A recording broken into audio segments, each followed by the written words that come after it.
I asked my old mate Tane to drop in and check the hot water cylinder at my daughter's place while she and her husband were off in Fiji for their wedding anniversary. 3 hours later, he rang me with his voice gone all wobbly. "Mate, I think you better come down here straight away. There's a wee girl curled up in the back of the linen cupboard. She won't come out. She won't even look at me." I drove that 20 minutes in 12, and what I found that afternoon broke my family clean in half. Before I tell you the rest of it, do me a favor and tap that subscribe button. And let me know down in the comments where you're listening from tonight. My name's Reginald Hatherley, but everyone's called me Reg since the 70s. I'm 68 years old, and I live in a wee weatherboard place out on the edge of Cambridge in the Waikato. For 39 years, I worked as a paediatric paramedic, mostly out of Waikato Hospital, riding ambulances into homes that nobody likes to think about. 39 years of holding small hands while we got IVs in. Of telling parents in supermarket car parks that their kid was going to be all right. And on the bad nights, the nights you don't talk about over a beer, of riding back to the station with the lights off and the silence loud. I retired 4 years ago. People ask me if I miss the work. The truth is, I miss the kids. I don't miss what I learned to recognize. You spend that long in pediatrics, you grow another sense, the way old farmers can smell rain coming. You can tell which bruises came off a trampoline and which ones came off a closed hand. You learn the way a child's eyes flick to the parent before they answer a simple question. You learn to read the shape of a silence. I always reckoned I'd never have to use that knowledge inside my own family. I was wrong about that, and I have to live with being wrong. My only child is my daughter, Felicity. She's 36 now. Her mother, my wife Marion, passed away from a stroke 9 years back, sudden as a slammed door. And after she went, it was just Felicity and me, for a long stretch. Felicity is a primary school deputy principal in Hamilton.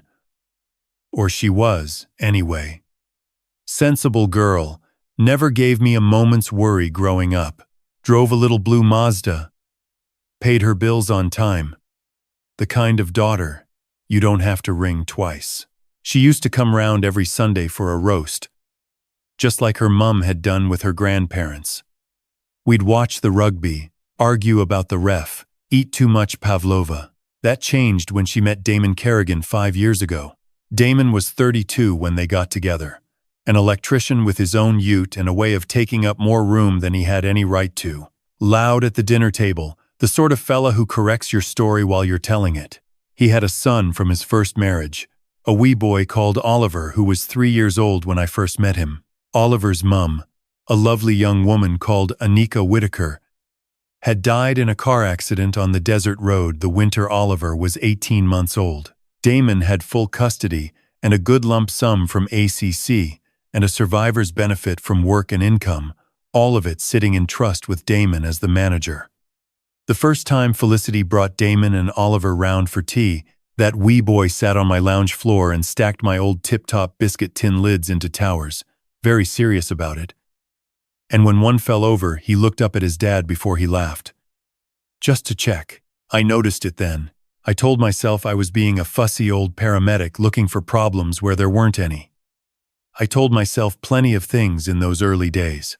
Felicity married Damon 18 months later at a vineyard up in Matakana. I gave her away under a borrowed pergola, and I cried like an old fool the way fathers do. And I thought, that boy's got a mum now. A real proper one. A teacher even. And isn't that a kindness from the world? 3.5 years ago, after the wedding settled, I made what I considered a generous gesture. I owned a tidy 3-bedroom brick and tile out in Te Awamutu that had been my late mum's place and was sitting empty paying rates for nothing.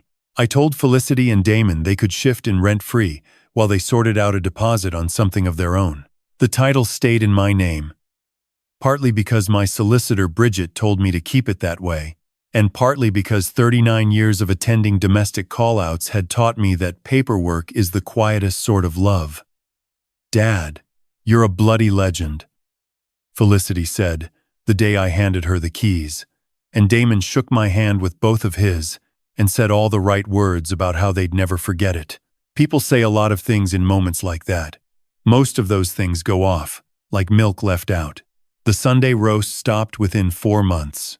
Felicity's visits to my place dropped to my birthday and Christmas Eve, and then just my birthday, and then a card in the post with her handwriting on the front, neater than it used to be, the way handwriting goes when somebody else is watching it get done. Whenever I suggested popping out to Te Awamutu, there was always a reason.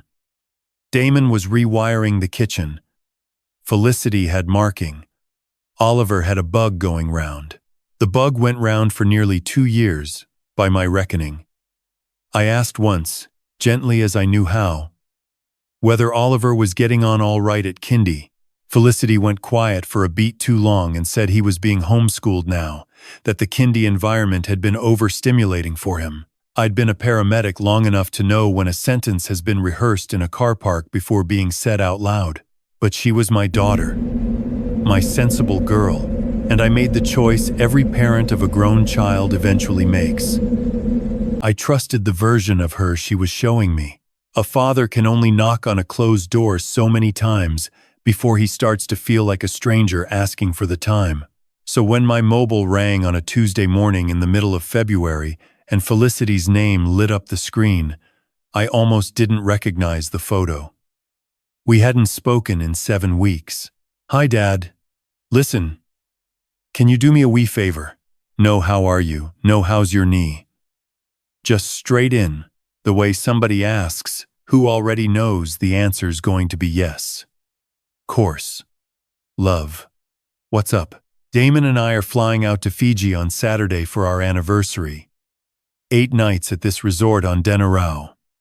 We've been saving for ages. Thing is, the hot water's been playing up at Te Awamutu. Takes about 40 minutes for the kitchen tap to run warm. And there's a damp patch coming through the wall in the hallway. Could you organize a plumber for us? Have someone in while we're away. We'll pay you back when we're home, promise.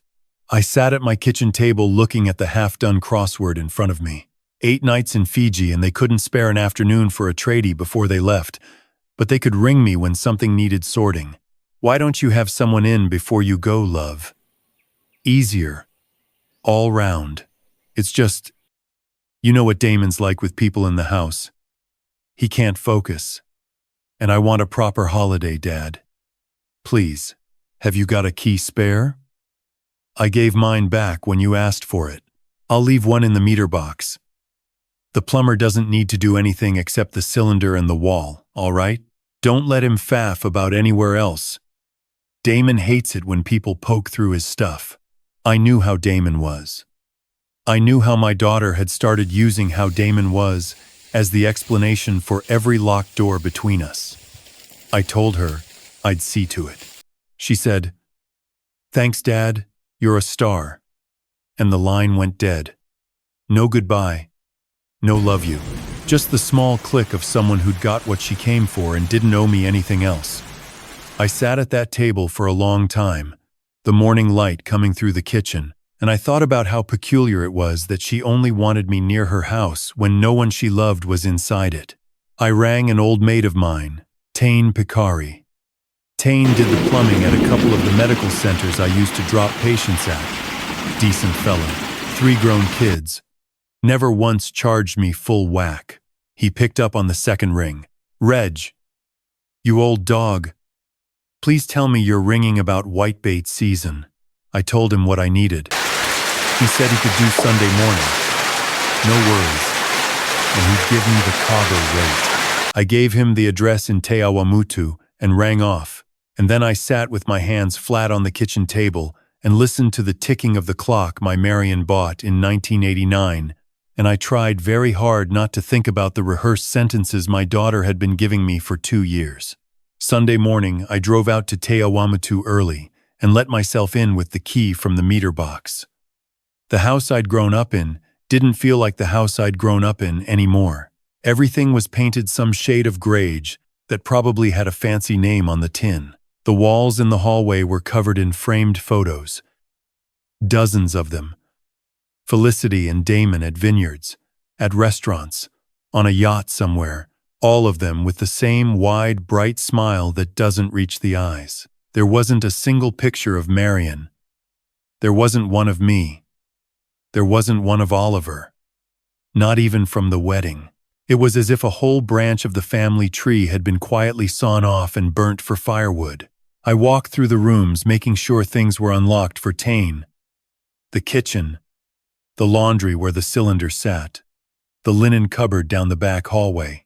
The linen cupboard door was closed, and there was a small brass slide bolt on it. The sort you'd put on a garden shed, screwed into the timber frame. I stared at it for a long minute. Who puts a bolt on a linen cupboard from the outside? In their own house. I thought about ringing Felicity right then. But Tane's ute pulled into the drive, and I told myself I'd raise it with her when she got home from Fiji. I slid the bolt back, opened the door a crack, saw towels and an ironing board and a vacuum cleaner, and I closed it again without going in. That's the bit I'll regret, as long as I live. I went home. I tried to busy myself in the shed, sorting screws into jars, the way you do when your hands need a job because your head's making noise. At about 11:30 my mobile rang and Tane's name came up. Dane. Reg. His voice wasn't right. Tane was the kind of bloke who joked through everything. I'd watched him crack a gag with his arms up to the elbows in a blocked sewer line at the rest home in Te Aroha. The voice on the phone wasn't that man's voice. Reg, you need to come down here straight away. There's a wee girl curled up in the back of the linen cupboard. She won't come out. She won't even look at me. I don't know what to do. Mate, please come. I dropped the jar of screws. What did you say? I needed to get to the hot water valve, and the fitting runs through the back of the cupboard wall, so I shifted the towels out, and there's a kid in there. Reg. Maybe 4, 5 years old. She's behind a stack of folded sheets on a foam camping mat, with a torch and a wee plastic potty and a pile of coloring books. I scared her so badly she wet herself. She hasn't said a word. Reg, I'm a plumber. I don't know what I'm meant to do. Don't move. Sit down on the hallway carpet a couple of meters away from the cupboard so she can see you, and talk soft. Tell her your name. Tell her my name. I'll be there in 15 minutes. Don't try to lift her out. I drove the 20-minute trip in 12, and I don't remember any of it, just the slap of the wipers and the cold, heavy stone in my chest that I'd recognized from 1,000 night shifts when a child was on the way. And you didn't know yet what shape they'd be in when they arrived. Tane was on the front step when I pulled up. No toolbox, no cap, just standing there with his big hands hanging by his sides like he'd forgotten what they were for. She's still in there, he said. I gave him a bottle of water from the ute, and he drank the whole thing standing up. Reg, I've worked on a lot of houses. I haven't seen anything like this. I told him to wait in the kitchen. I went down the hallway slow. The way you go slow when there's 39 years of paediatric ambulance work behind you, telling you that fast movements are the worst thing in the world right now. The linen cupboard door was open. I crouched down on the hallway runner about 2 meters back, and I put my hands palms down on the carpet so she could see them, empty. She was tucked in the back corner, behind a stack of folded sheets, on a thin blue foam mat. A wee girl, smaller than she should have been, the kind of small you only see when something has gone wrong for a long time. Her hair was dark and chopped short and uneven, like somebody had cut it with the kitchen scissors in a hurry. She had on a pair of pajama bottoms with sheep on them that were too short in the leg and a t-shirt that hung off one shoulder. There was a torch beside her, batteries clearly nearly flat by the color of the beam. 3 picture books with the covers worn off. A wee plastic training potty with a lid, a roll of toilet paper, and a plastic ice cream container with a half-eaten Vegemite sandwich in it. She looked up at me, and I saw it. The way I'd seen it across 100 ambulance trolleys. The flat, watchful eyes. The body held very still. The breath shallow and quiet and trained.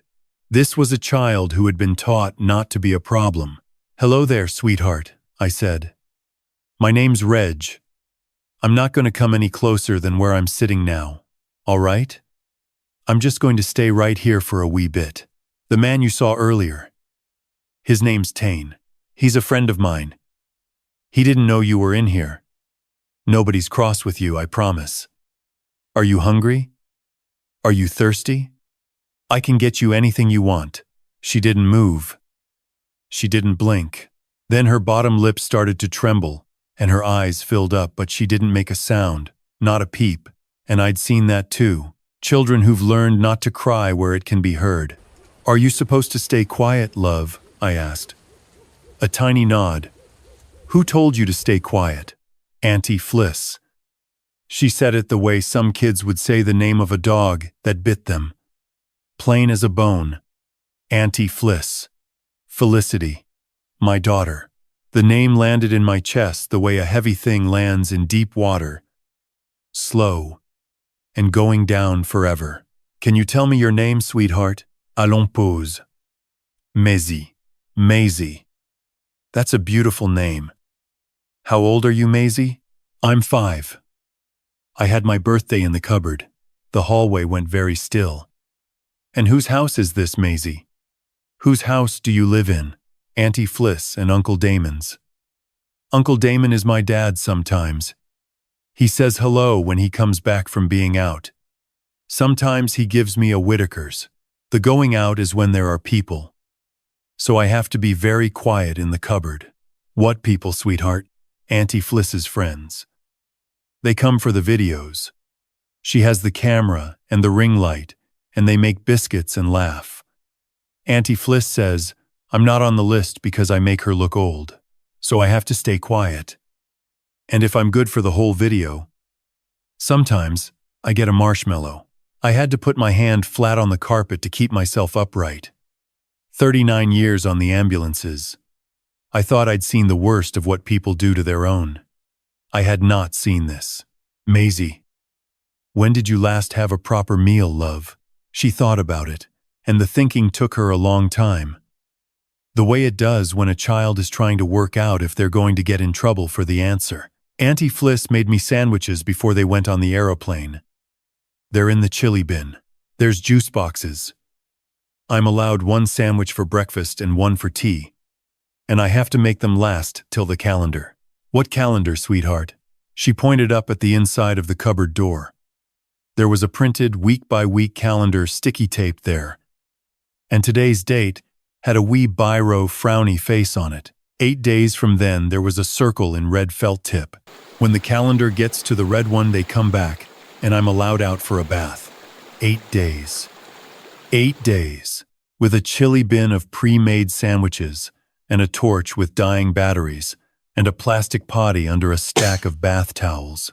Maisie, can I ask one more thing? And you don't have to answer if you don't want. Where's your mum, sweetheart? My mummy lives in heaven. Uncle Damon says she got hurt in the car. I don't remember her face, but I have a picture in my head, sort of. Auntie Fliss says I belong to Uncle Damon now because of the papers. The papers. I sat down properly on the hallway carpet then. Maisie, would it be all right if I picked you up, and we went out to my ute, and I got you a proper kai? You don't have to be in the cupboard anymore. Not ever. Not for 1 more minute. She looked at me with those wary little eyes and said, Will Auntie Fliss be cross? Sweetheart, I said, I will personally make sure that Auntie Fliss is never cross with you again. For as long as you draw breath. Do you trust me to manage that? She thought about it. She was 5 years old and she was actually weighing it up. She nodded. I held my arms out and she crawled to me on her hands and knees, and I scooped her up, and she weighed about as much as a school bag full of books, and I carried her down the hallway past Tane in the kitchen, who was standing at the bench with tears running into his beard. A man I'd seen knee-deep in things you wouldn't put in a horror film, and he was crying because he knew what I knew. I sat Maisie on a kitchen chair and made her a Marmite toastie with a slice of cheese on it from a packet in the back of the fridge that hadn't been touched. Tane poured her a glass of milk. She ate that toastie the way men eat in news footage of refugee camps. Then she ate a banana, and half of another one, and drank 2 glasses of milk. While she ate, I rang 111. I told them I was a retired pediatric paramedic, and I had a malnourished child in front of me. Suspected long-term neglect, suspected unlawful confinement. I asked for a unit, and an Oranga Tamariki rapid response. The dispatcher knew the words I was using, because paramedics use those words. Then I rang my friend Heather Donnelly, who runs the PAEDS team at Waikato Hospital. Heather, I said, I need you to take a personal patient for me today, no questions asked, full workup. She didn't ask. She said, bring her, Reg. The sergeant who turned up first was a woman called Ungayer Rakuraku, calm and steady, exactly the right person for the job. The Oranga Tamariki social worker came 20 minutes after. A man in his 50s called Brendan Taipeen, who I'd worked with on cases more than once over the years. Reg, he said when he saw me. What have we got? I told him. The cupboard, the bolt on the outside, the chili bin, the calendar with the red circle, the training potty, the fact that Maisie had been told she made the woman in the videos look old, the fact that nobody at any kindy or school in the Waikato had laid eyes on her in 2 years that I could find. Brendan's face didn't change much. People in our line of work, the face stops doing that after a while. He just took it down. Every word.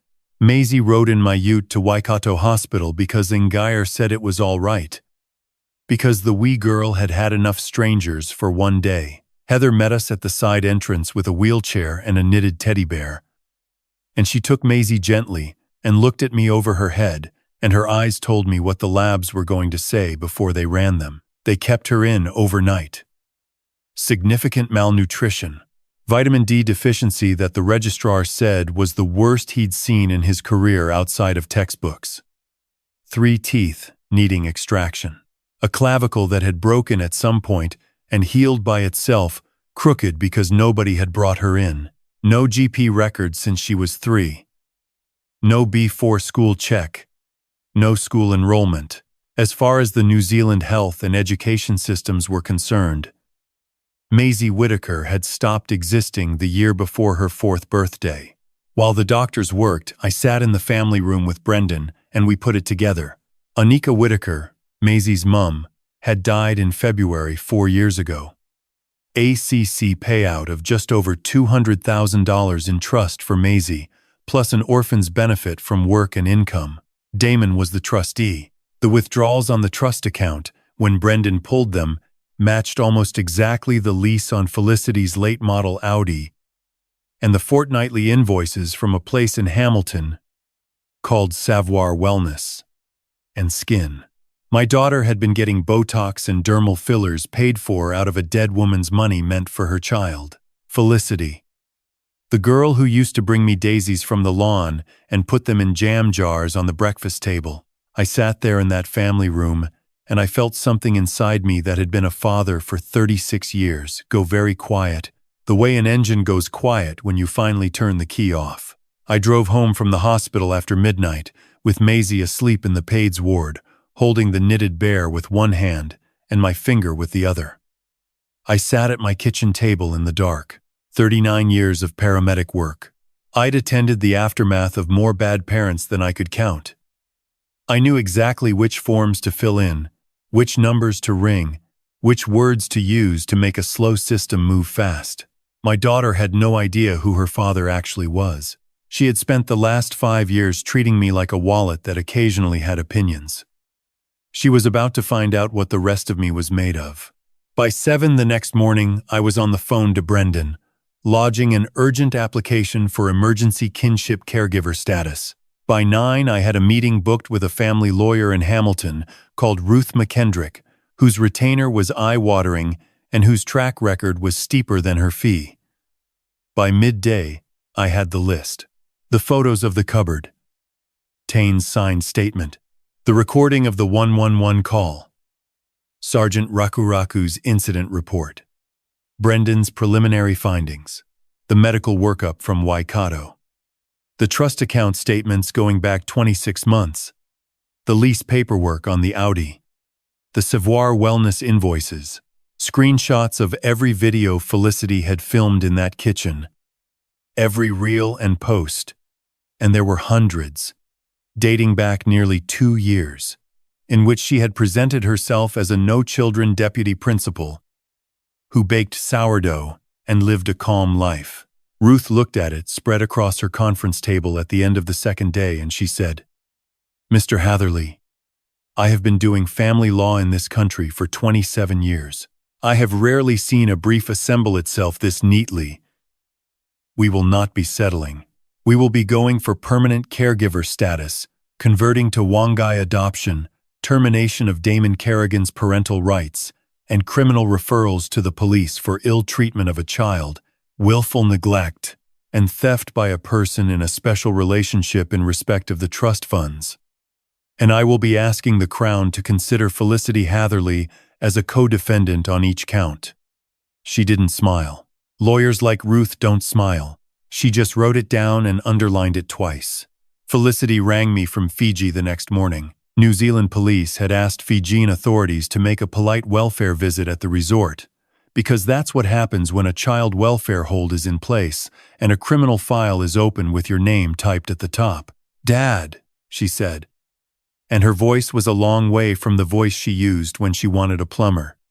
"Dad, what have you done?" "What I've done, love, is answer the phone when a tradesman rang me crying. What you've done is something I'm still trying to fit inside my head. You can't take her. She's not even ours. Damon's the one who, the papers, Felicity, are about to bury the both of you. Listen to me very carefully.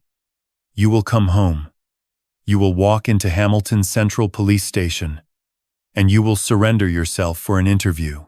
You will not set foot on the property at Te Awamatu, because I had the locks changed yesterday afternoon by a locksmith out of Te Awamatu Town Center, and that house is in my name, and you are now a person of interest in a criminal investigation involving the abuse of a minor on my property. Hire a lawyer before your plane lands. And one more thing. Don't you ever, in this life, refer to that wee girl as your stepchild in front of me again. Her name is Maisie Whitaker. It was Whitaker the day her mother died, and it will be Whitaker the day I take her out of your hands. The last thing you took from her was the only thing her mother had left her to keep. You are giving it back." The line went dead. The next 9 months were a war fought across the family court at Hamilton, the district court, the Oranga Tamariki regional office, and the pediatric outpatient clinic at Waikato Hospital, where Maisie had her teeth done under general, her clavicle rebroken and reset, and a vaccination schedule started from the beginning. I gave her my bedroom. I bought her a real bed, sheets with horses on them, a soft toy lamb she named Pickles, a wee lamp shaped like a star, and a wardrobe of clothes that fit.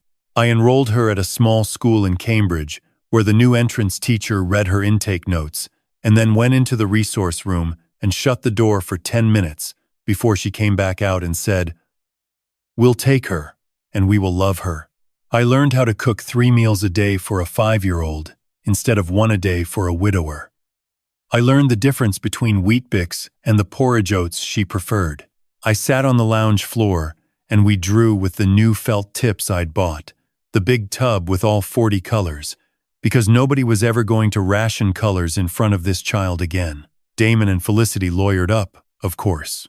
They tried to argue that Maisie had hidden herself in the cupboard, that she liked it in there, that the bolt on the outside was actually a child safety measure to stop her wandering off in the night. The judge, a woman called Justice Penelope Marsden, who had spent 20 years as a child advocate before she went to the bench, listened to that with a face like a Wellington Southerly.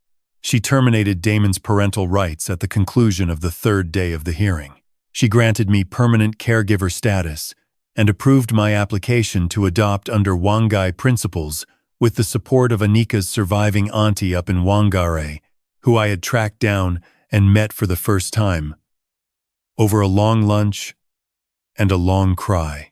Felicity pleaded guilty in district court 4 months later to ill treatment of a child and theft by a person in a special relationship. She got 2 years and 3 months custodial, and she lost her teaching registration for life.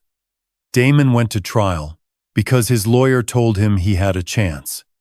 He did not have a chance. Justice Marsden sentenced him to 4 years and 10 months on the neglect and theft counts combined, and when she did, she said one sentence I will carry to the grave. She looked at him over her glasses and she said, "Sir, you starved your daughter while you sat by a hotel pool drinking cocktails.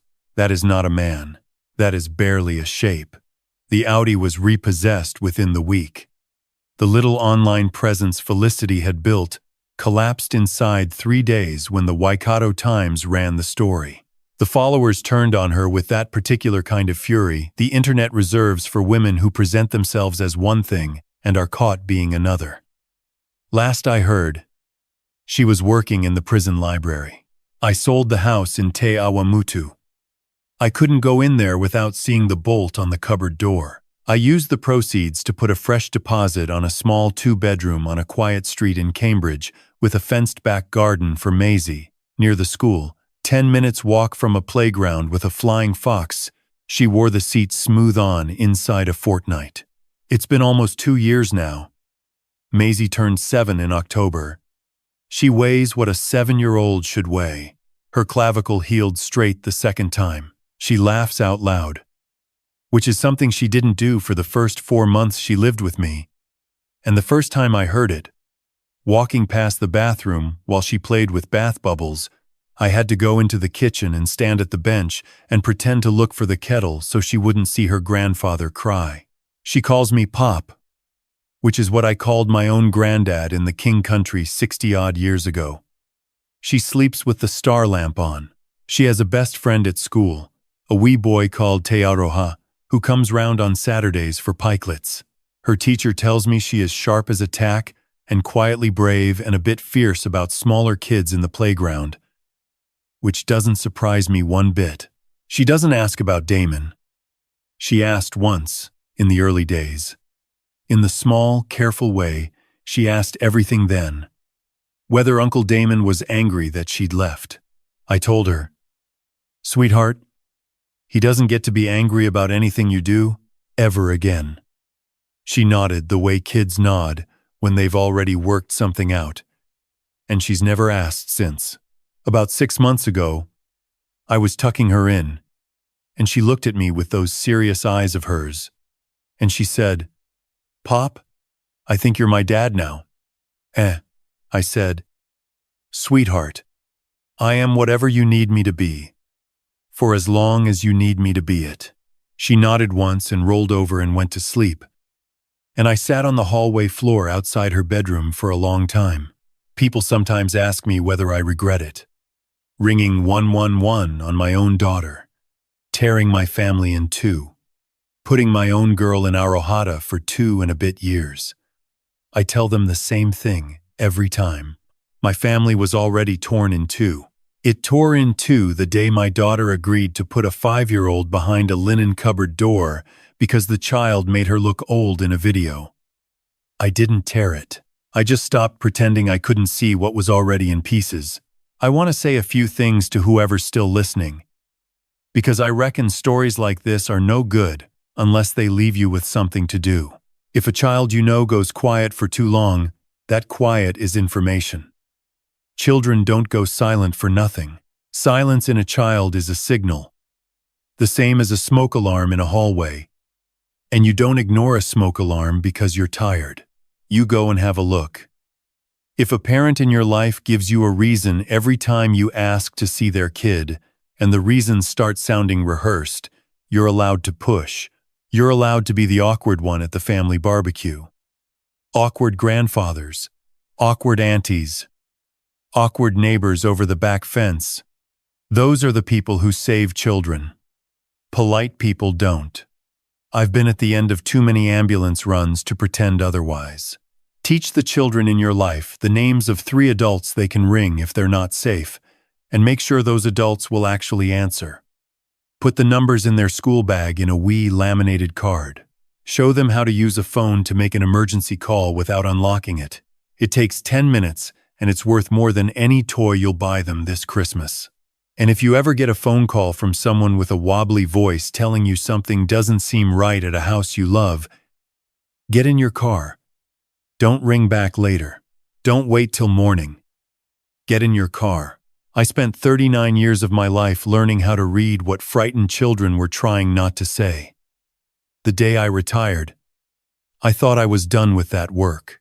It turned out the most important call of my career was waiting for me down the back of a linen cupboard in a house I'd handed over with both hands. I did the work one more time. I'm grateful, every single day, that I still knew how. If you've made it this far, do me one favor before bed tonight. Find a child in your life, your own, your grandkid, the wee one next door, and ask them what the best thing about today was. Then sit there and listen to the whole answer. Even the boring bits, especially the boring bits.